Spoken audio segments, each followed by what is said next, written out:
dia, pessoal! Meu nome é Nathalie e bem-vindos a mais um vídeo de Caso Criminal. No vídeo de hoje nós vamos falar sobre a Elizabeth Fritzl. Obrigada, Larissa Viana, e a todas as outras pessoas que pediram por esse caso. Eu tenho certeza que tiveram mais pessoas. Tiveram pessoas que pediram o caso Joseph Fritzl, que é o pai da Elizabeth Fritzl. Então, muito obrigada a todos que sugeriram esse caso. E se você tem algum caso que você gostaria de sugerir, por favor, coloque nos comentários. Eu estou tentando encontrar todas essas histórias que o pessoal me pede. Então agora é a hora.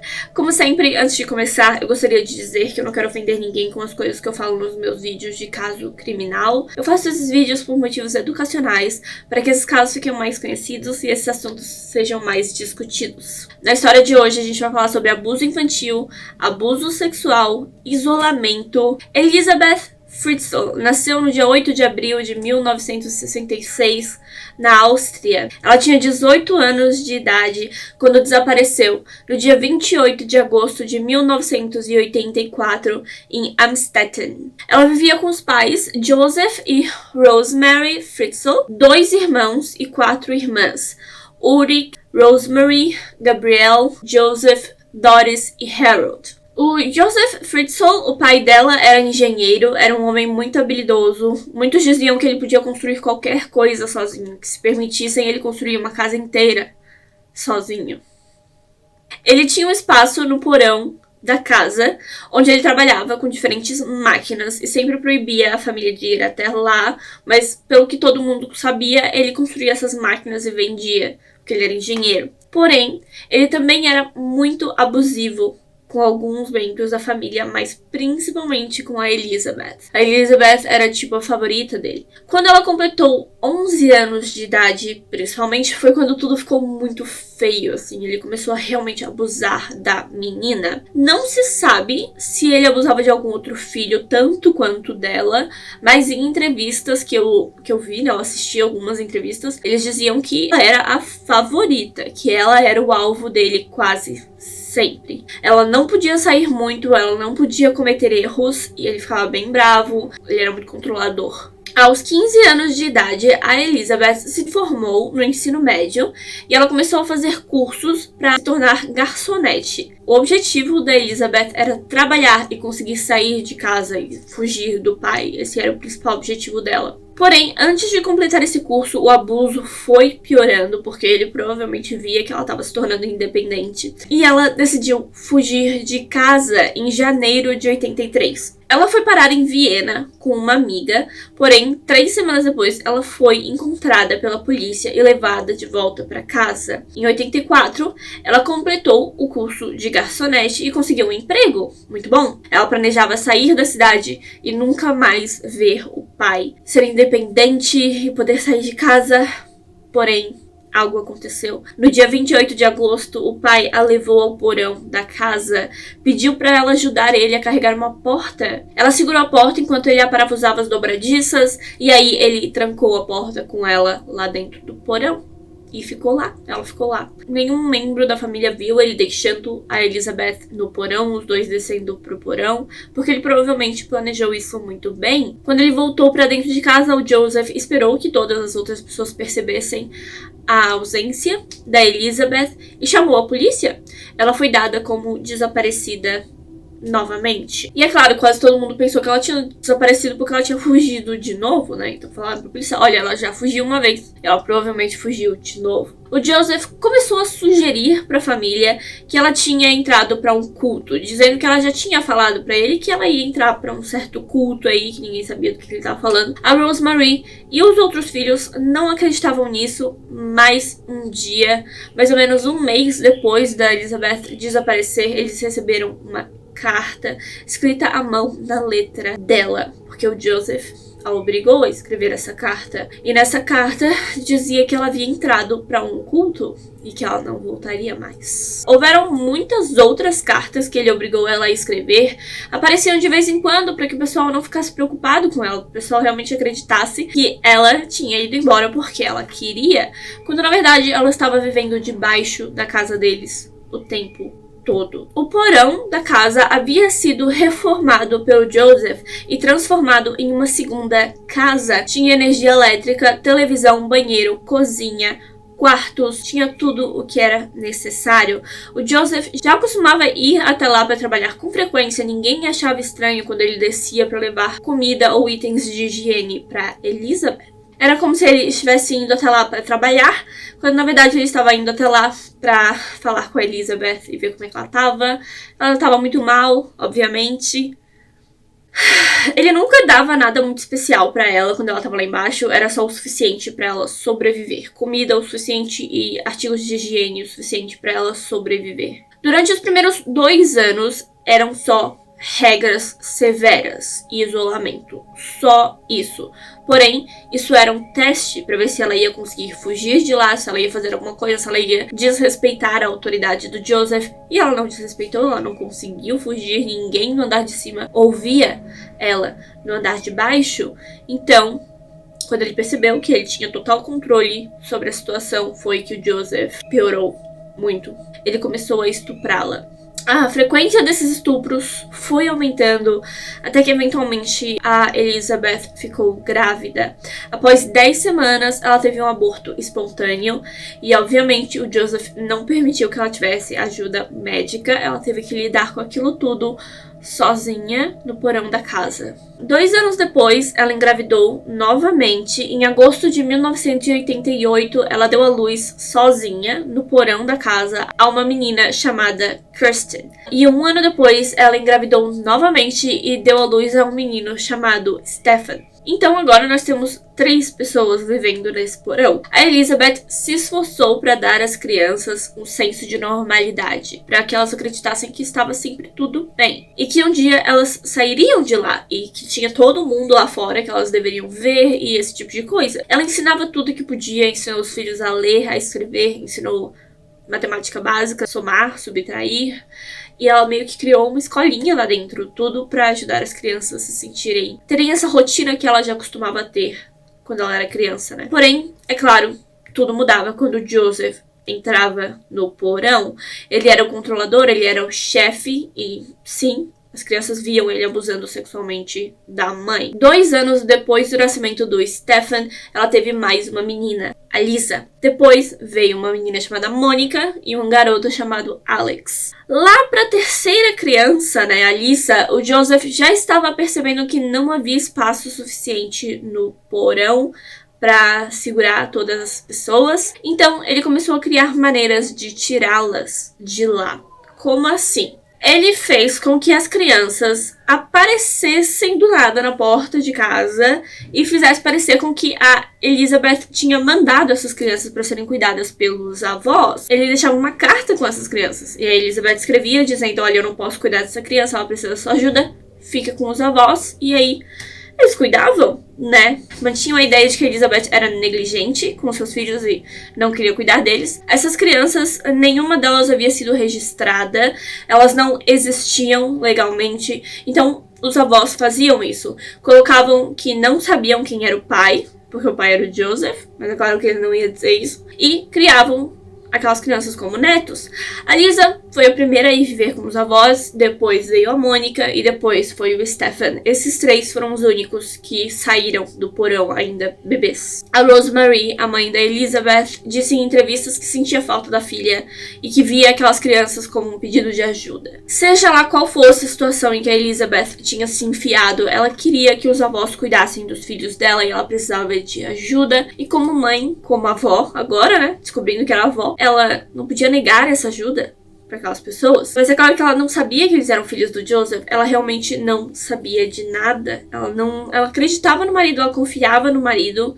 E é claro, o marido também tinha um pouco dessa autoridade de ser um cara controlador. Então provavelmente se ele dissesse não entra no porão, ela dizia tá bom, e nunca entrava no porão e pronto. O serviço social eventualmente deu a eles a guarda total daquelas 3 crianças. Então por um tempo a Elizabeth não teve mais filhos, ela ficou com os 2 primeiros lá embaixo e os outros 3 foram mandados para a casa de cima. A saúde dela e a saúde das crianças que viviam no porão estava decaindo muito. Eles nunca tomaram uma vacina na vida, eles não podiam ir ao médico, eles nunca pegavam a luz do sol, era muito frio lá embaixo, não circulava ar puro, era bem complicado. Eles também não recebiam comida suficiente do Joseph, só o mínimo para sobreviver. todos estavam definhando. E imagina o quão ruim não deve ser quando você é criado assim desde o dia que você nasceu, definhando o mínimo de comida possível. A Elizabeth estava muito mal, ela emagrecia muito, principalmente quando ficava grávida. Ela não engordava, ela emagrecia, porque começava a dividir a comida com as crianças e tal, né? Enfim, parecia envelhecer a Elizabeth.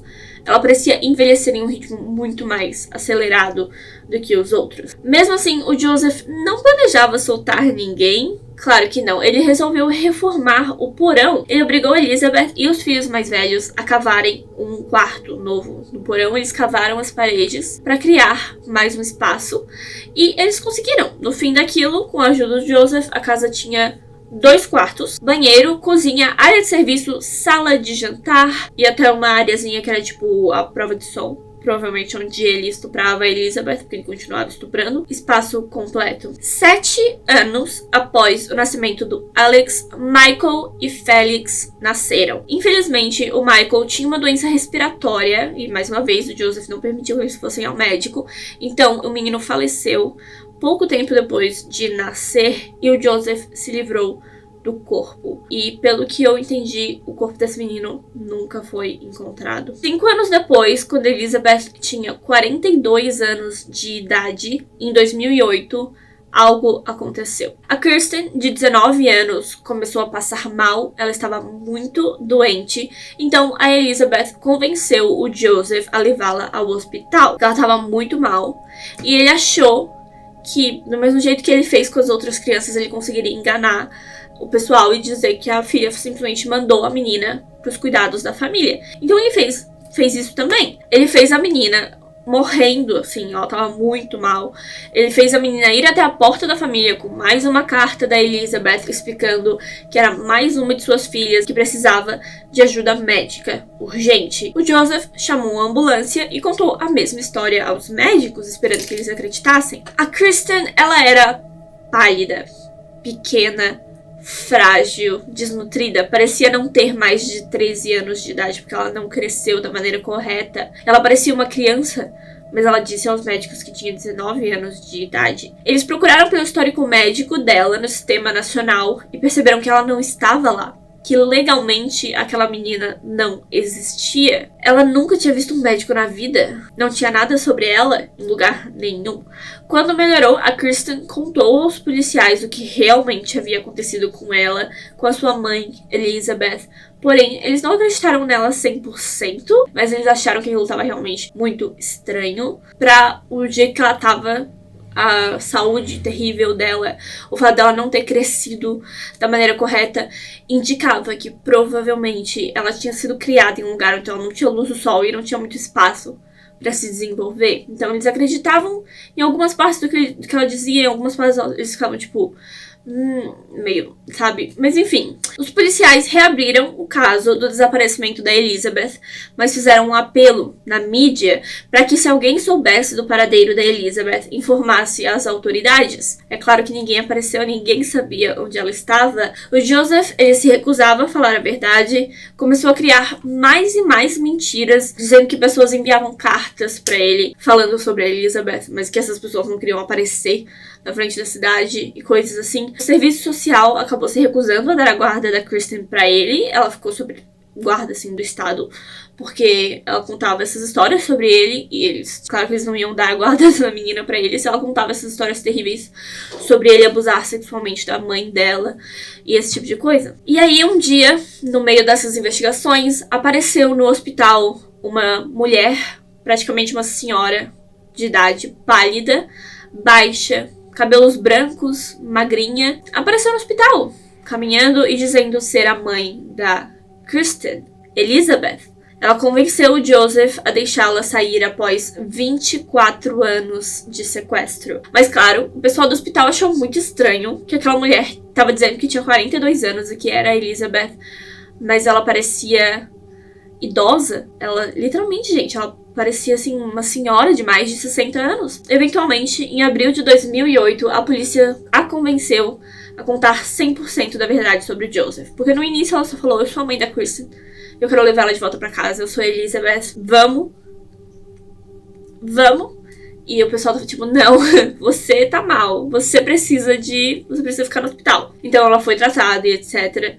E ela contou a verdade, eventualmente, sobre o Joseph. A polícia foi até o porão da casa resgatar as 2 crianças que ainda estavam presas lá. E a Rosemary e os outros filhos não estavam em casa. E a polícia acreditou que eles haviam fugido com as outras crianças, achando que a Rosemary, ela tinha alguma coisa a ver com o sequestro e tudo mais, mas ela não tinha. Ela simplesmente confiou no Joseph, que disse que ela devia sair com as crianças e ficar um tempo fora de casa, porque ele não queria que ela descobrisse aquilo tudo, que a polícia ia aparecer lá e tirar crianças do porão dele.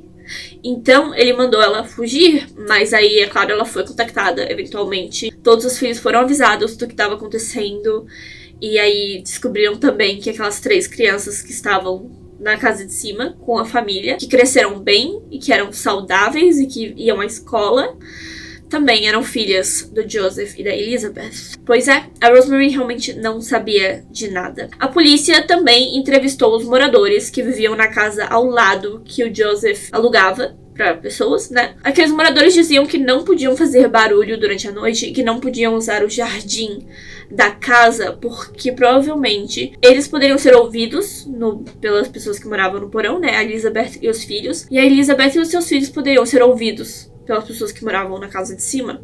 Então eles não podiam usar o jardim da casa. Um deles até contou que tinha um cachorro que era muito bom de farejar coisas e de ouvir pessoas estranhas. E muitas vezes esse cachorro agia como se houvesse algo de diferente na casa, como se houvesse um intruso. E às vezes ele cheirava os lugares durante muito tempo, achando que tinha mais pessoas em casa, sabe? Estranhos. O dono, é claro, dizia que pro cachorro se acalmar, que não tinha nada de errado. Mas tinha sim.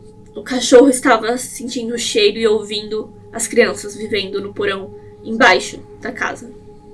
Joseph foi preso, é claro, acusado de assassinato, escravidão, que eu achei interessante, incesto e estupro. Ele se declarou culpado de todas as acusações, menos assassinato. Assassinato, no caso, foi por causa do bebê que morreu, né? A Elizabeth, ela não testemunhou, ela não teve coragem. Ela, na verdade, teve que passar por, é claro, muita terapia, e a casa dela é guardada por policiais até hoje. Ela e as crianças todos mudaram de nome, nunca mais apareceram na frente do público como Elizabeth Fritzl e todos os outros, nunca mais. A Elizabeth só apareceu em frente ao júri por entrevistas em vídeo, nos quais ela não mostrava seu rosto. No dia 19 de março de 2009, Joseph foi sentenciado à prisão perpétua, sem a possibilidade de ser liberado. E é isso, pessoal.